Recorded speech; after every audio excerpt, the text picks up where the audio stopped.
Cancer.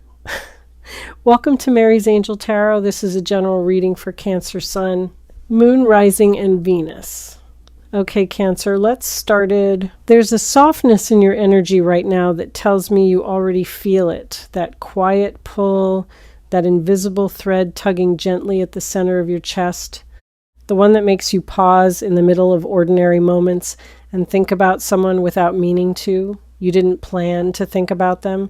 You weren't doing anything particularly sentimental. You were folding laundry, or scrolling through your phone, or standing in your kitchen waiting for water to boil, and then suddenly there they were. Not a memory exactly, but a presence. A warmth that washed through you without warning and left you standing still, blinking, wondering where it came from and why it felt so real. That wasn't random.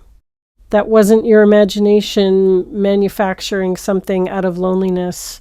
That was a signal, a frequency.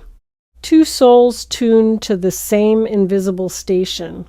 And what you were feeling in that moment was the echo of someone else feeling you at the exact same time. I need you to really hear what's coming through right now, because the energy around this is so specific, so deliberate, so full of urgency that it almost feels like the person on the other end is trying to speak through this message itself. Someone has words for you, not vague, half-formed sentiments that dissolve under pressure. Not the kind of thing someone says when they're bored or lonely or testing the waters to see if you'll respond. These are words that have been constructed carefully, taken apart, rebuilt, whispered into pillows at 2 a.m, typed into message boxes and deleted, spoken out loud in empty rooms just to hear how they sound. This person has been rehearsing a conversation with you that you don't even know is coming. And the weight of those unspoken words has become so heavy that the silence between you is about to break, not because they've decided to be brave, but because they physically, spiritually, emotionally cannot hold it in any longer. Let me tell you about the silence first, because understanding it is essential to understanding what's about to happen. The quiet between you and this person wasn't empty. I know it felt that way. I know there were moments when the absence of their voice in your life felt like a void, cold, hollow, ringing with all the things that should have been said but weren't. But that silence was full. It was dense with processing, with growth, with the slow and painful work of someone confronting parts of themselves they'd been avoiding for a long time. This person didn't go quiet because they stopped caring. They went quiet because they cared too much and didn't know what to do with the enormity of it. They looked at what existed between you, the depth of it, the complexity of it, the way it demanded more honesty and vulnerability than they had been able to offer, and they froze. Not with indifference, with terror. Because loving you, or whatever this connection is, whatever word comes closest to capturing the gravity of it, loving you required them to be a version of themselves they hadn't grown into yet. And rather than show up half-formed and risk damaging something sacred with their incompleteness, they pulled away. It wasn't the right decision. They know that now. But at the time, it was the only one they were capable of making. Here's what happened in that silence, though.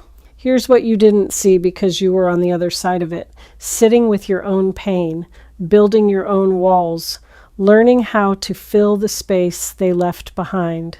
They unraveled, not dramatically, not in the way that makes for good stories or cinematic moments.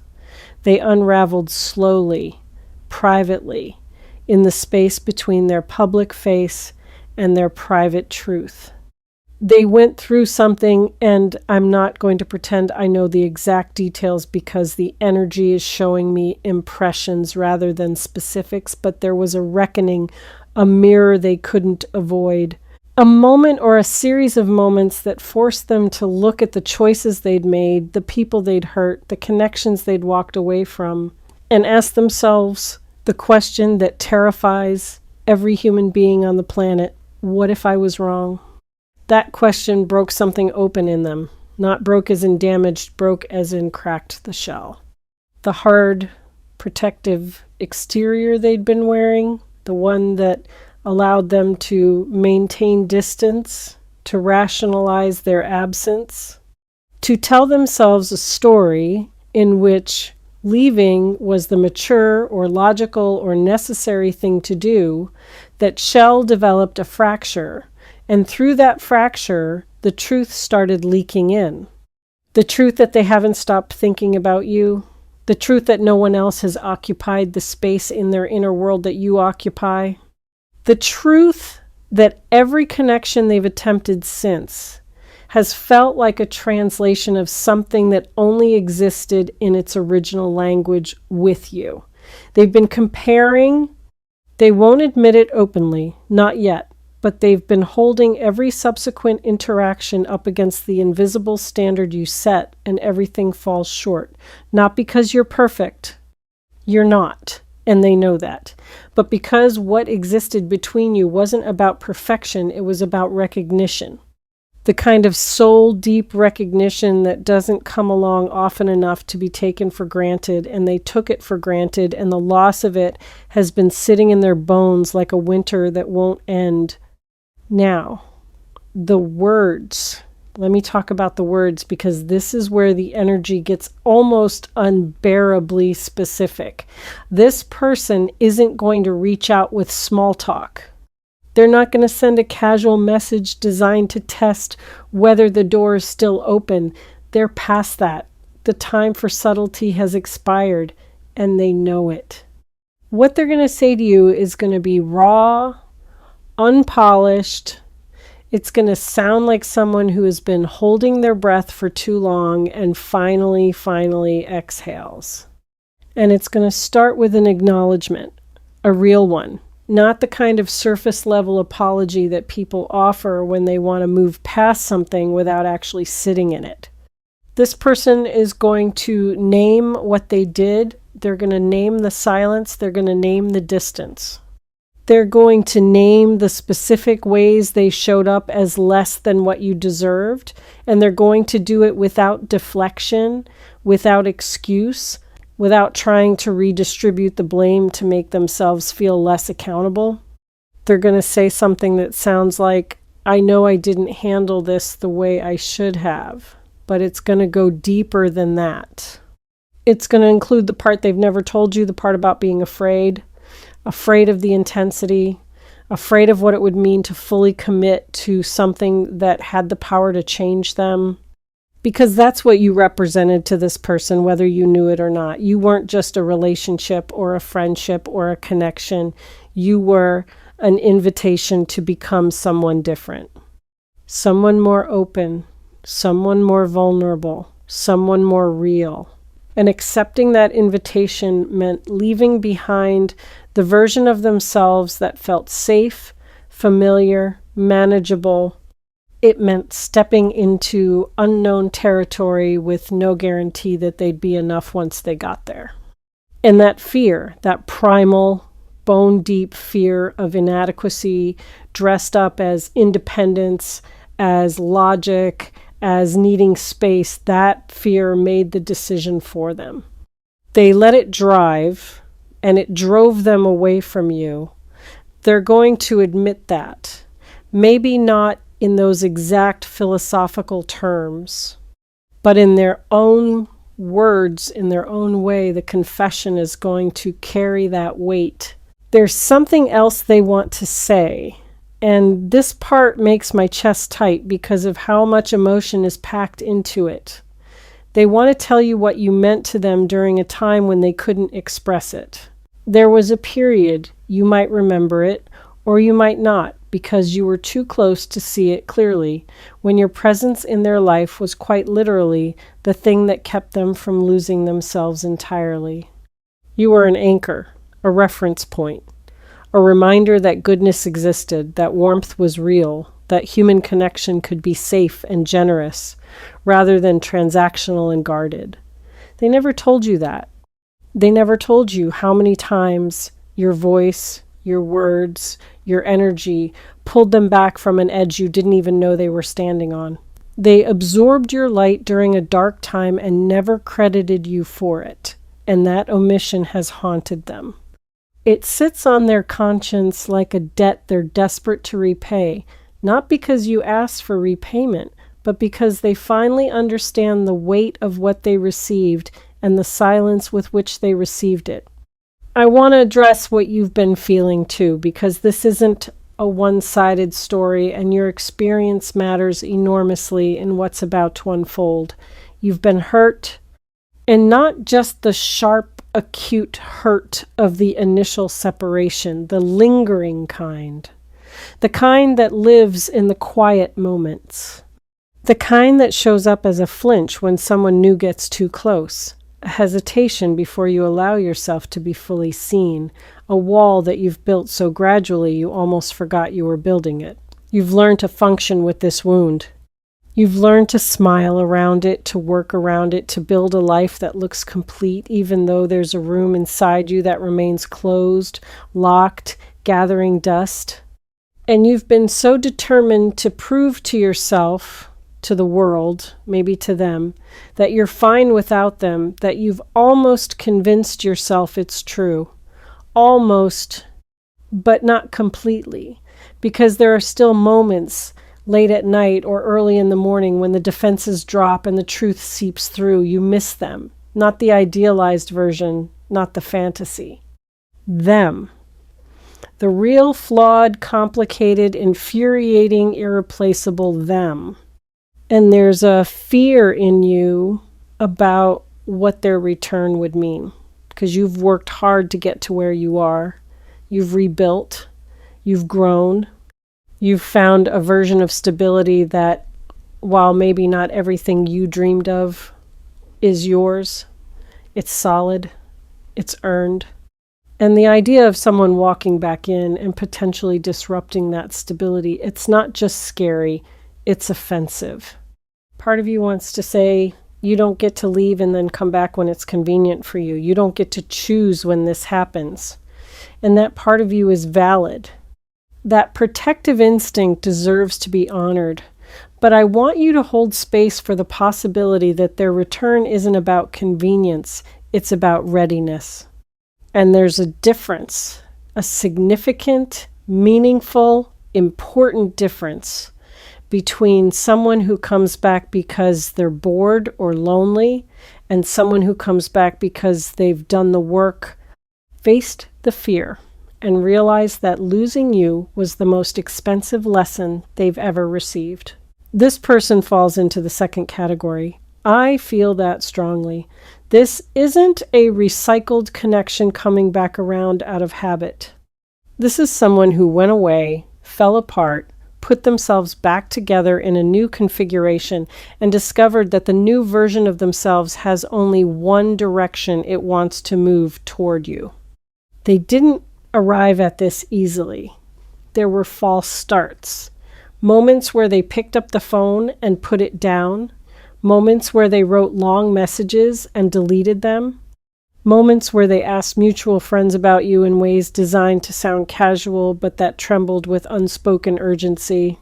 They've been circling you for a while now, gathering the courage, assembling the words, waiting for the right moment. And the right moment is so close now that I can feel it pressing against the walls of this message like something alive. When they speak to you, there's going to be a quality to their voice or their written words, depending on how the contact arrives, that you haven't heard from them before, a rawness, a nakedness, as if every layer of performance and pretense has been stripped away and what's left is just a human being standing in front of another human being holding nothing but the truth.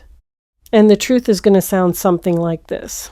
I know I don't have the right to say this after everything, but I need you to know that walking away from you was the biggest mistake I've ever made. Not because my life fell apart without you, it did, but that's not the point. The point is that you were the most real thing I've ever experienced, and I let fear convince me that real was something to run from. I'm not running anymore. I don't know if you still have room for me, and I'll understand if you don't. But I couldn't carry these words inside me for one more day without giving them to you. I feel the weight of that. I hope you feel it too.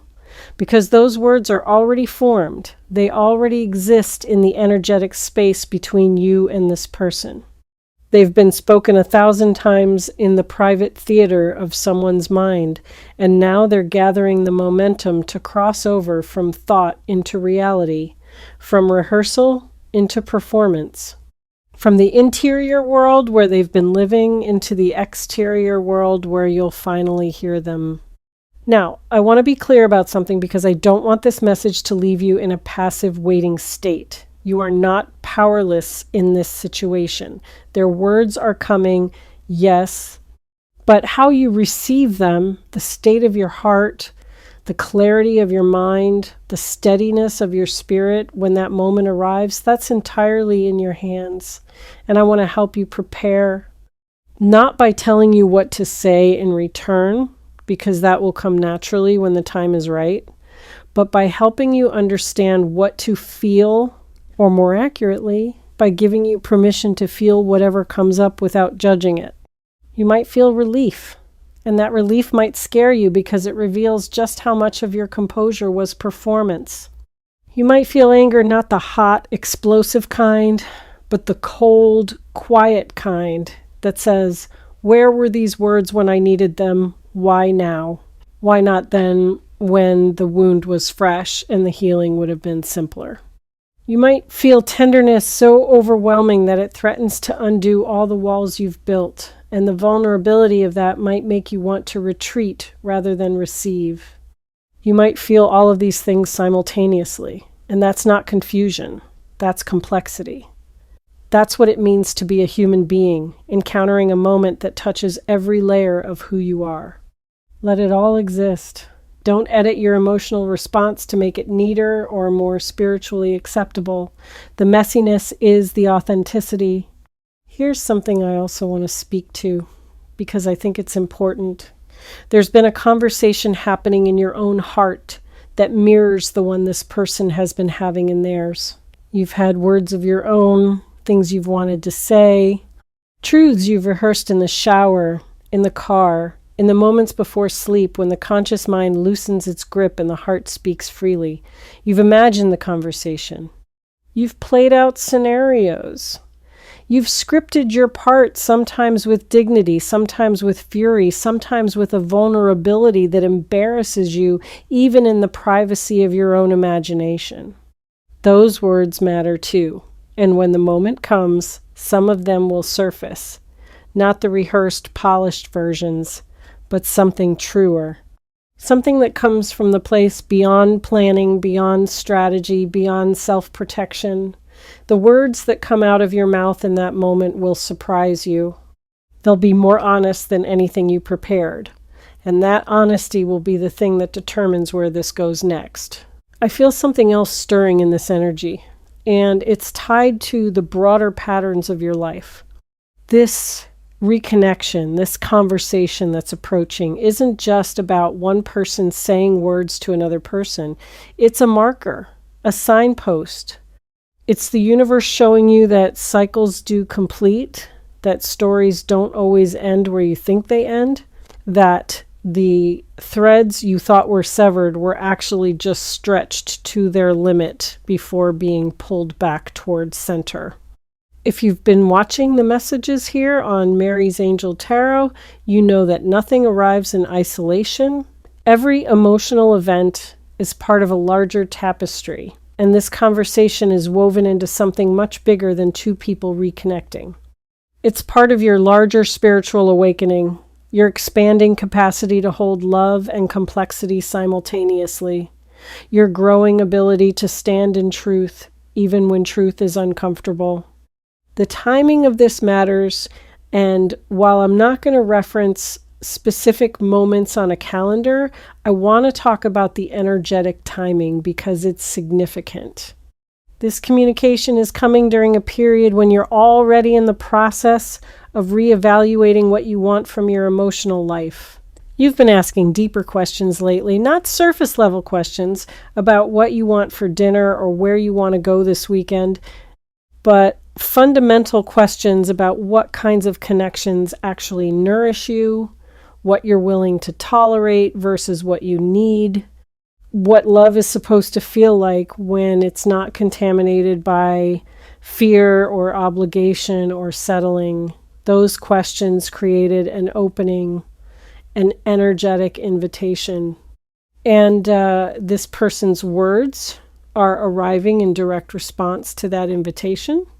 You asked the universe for clarity about love, and the universe is responding by bringing back the one connection that demanded more honesty than you were ready for, not to torture you, but to show you that you're ready now.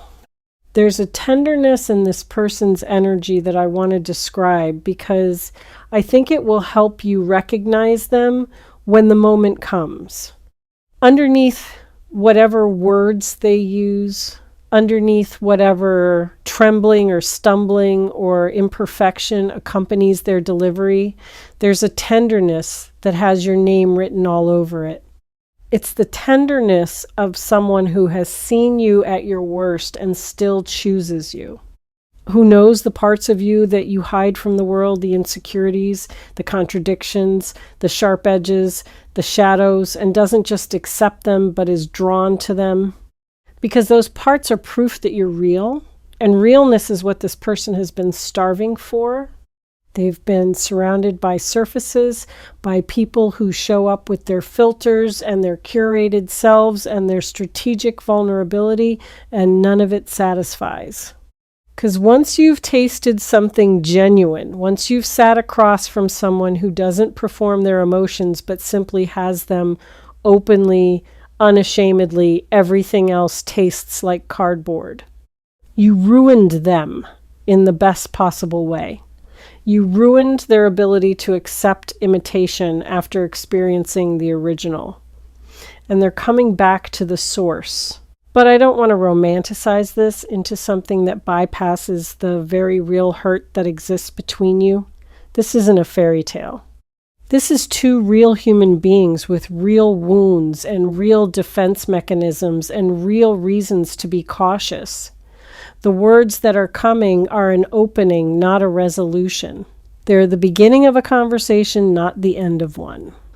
And how that conversation unfolds will depend not just on what's said, but on what's felt, in the pauses between sentences, in the quality of the listening, in the willingness of both parties to sit in discomfort rather than rushing toward premature reconciliation.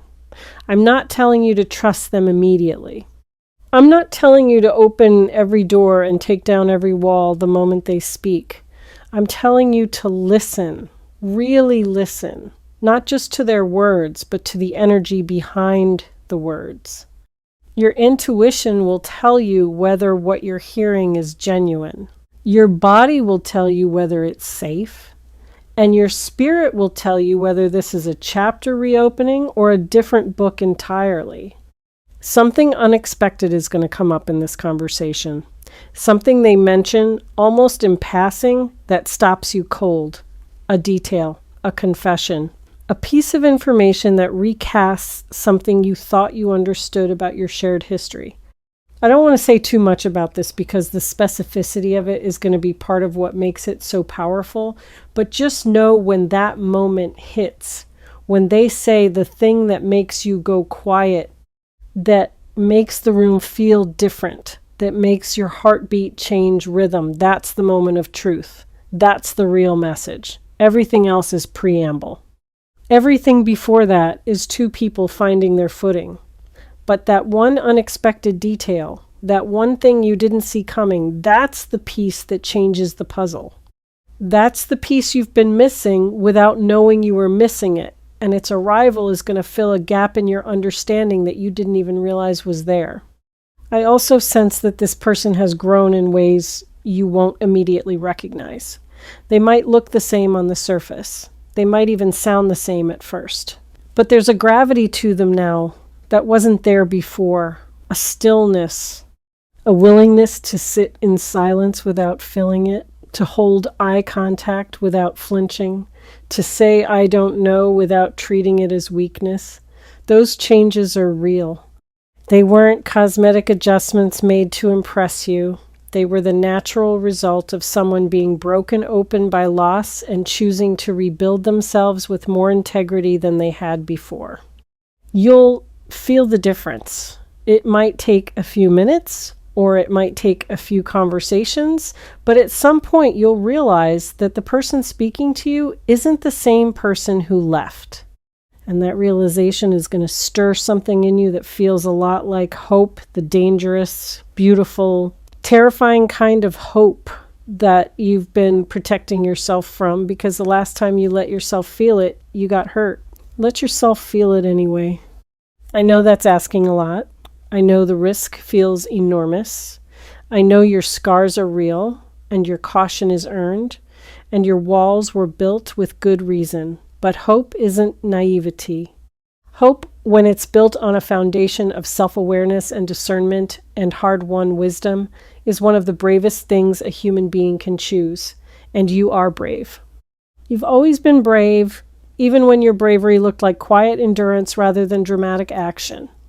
Even when your bravery looked like getting through another day without the person you wished was there.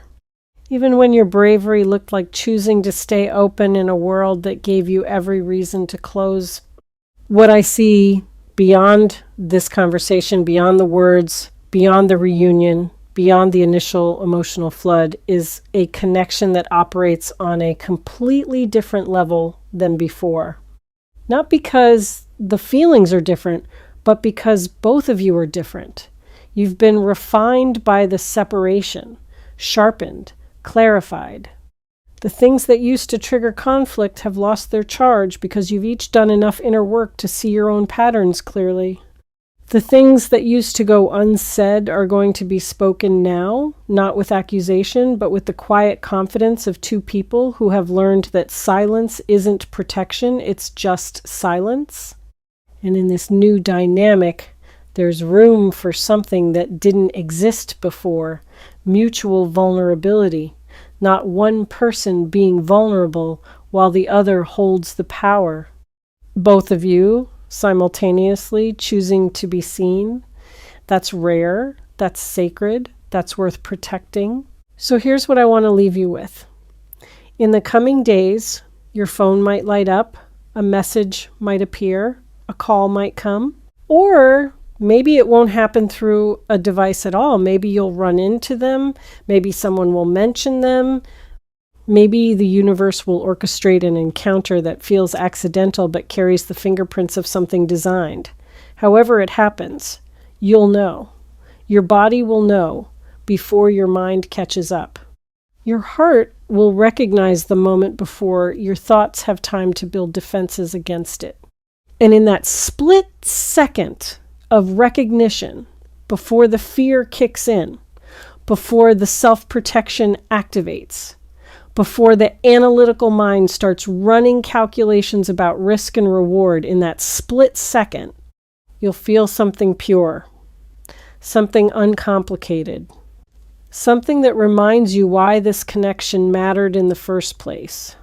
Hold on to that feeling. Let it be your compass through whatever conversation follows. Because the words they're going to say, as powerful and honest and overdue as they are just the bridge. The real destination is on the other side, a place where two people who were brave enough to come back to each other get to discover what love looks like when it's no longer running from itself. You're ready for this. You've been ready for longer than you think. And somewhere, right now, someone is looking at their phone, or staring at a blank page, or sitting in a car they haven't started yet, gathering every ounce of courage they have because the words they need to say to you are burning a hole through their silence, and they can't wait any longer. Let them come. All right. Thank you so much for watching Mary's Angel Tarot. Take care of your energy, and I'll see you in the next reading. Bye.